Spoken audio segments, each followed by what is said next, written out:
Welcome back to the channel. Don't forget to like, share, and subscribe my channel.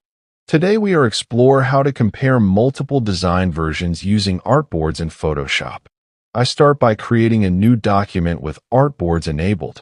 I stop for a second. Comparison brings clarity. I design the first version of my layout on one artboard. Then I duplicate it and create version 2 with slight changes. Another duplicate becomes version 3. I gently stretch the word choices as I speak, because this is where creativity grows. I align all artboards side by side and zoom out. There is a deep silence here. My eyes move slowly across versions, noticing balance, contrast, and emotion. Artboards allow me to judge designs objectively without